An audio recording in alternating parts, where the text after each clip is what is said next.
नमस्कार मैत्रिणींनो, मी उज्ज्वला रेसिपी मराठीमध्ये आज मी तुमच्यासोबत एक स्नॅकचा वेगळा अशा प्रकारची रेसिपी शेअर करणार आहे। तर घरात एक उकडलेला बटाटा शिल्लक राहिला होता आणि त्यापासून मी झटपट अशी रेसिपी तयार केली आणि त्याचा व्हिडिओ मी आज तुमच्यासोबत शेअर करणार आहे।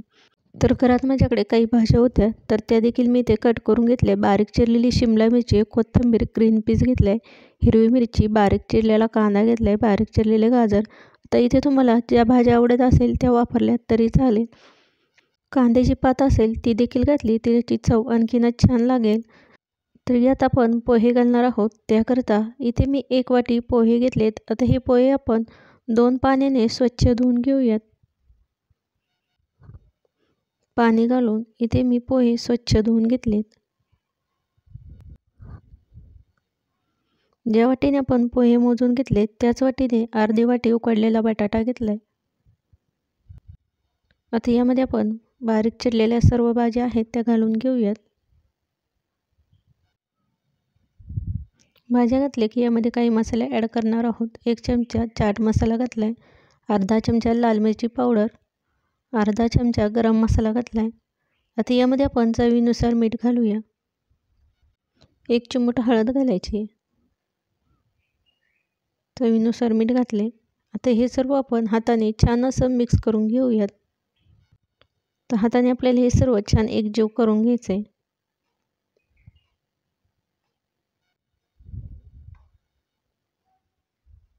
हे सर्व छान मिक्स झाले, छान असा गोळा तयार होतोय। हे सर्व छान मिक्स झाले की हाताने आता आपण गोळा करून याच्या टिक्क्या तयार करून घेऊयात।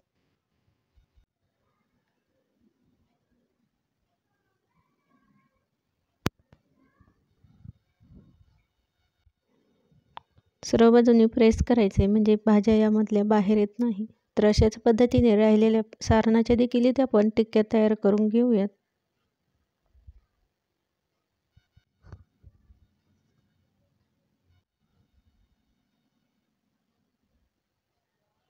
तर इथे आपले सर्व कबाब तयार झालेत।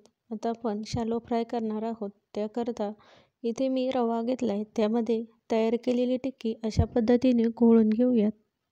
टिक्कीला इथे आपण सर्व बाजूने रवा लावून घ्यायचा आहे। तर इथे मी रवा वापरला आहे, तुम्ही इथे ब्रेड क्रम्ब देखील वापरू शकता। तर इथे आपण आता सर्व टिक्कीला अशा पद्धतीने रवा लावून घेऊयात। रवा लावून झाला की इथे मी गॅसवर पॅन गरम करायला ठेवलाय। आता यामध्ये आपण 1 पळी तेल घालूया। तेल गरम झालं की यामध्ये आपण तयार केलेली टिक्की सोनेरी रंग येईपर्यंत दोन्ही साईडने भाजून घेणार आहोत। तर अशा पद्धतीने तुम्ही इथे तव्यावर देखील ही टिक्की भाजू शकता किंवा तेलात तळून घेतली तरी चालेल। 2 ते 3 मिनिटे आपण टिक्की उलटसुलट करून सोनेरी रंग येईपर्यंत भाजून घेऊयात।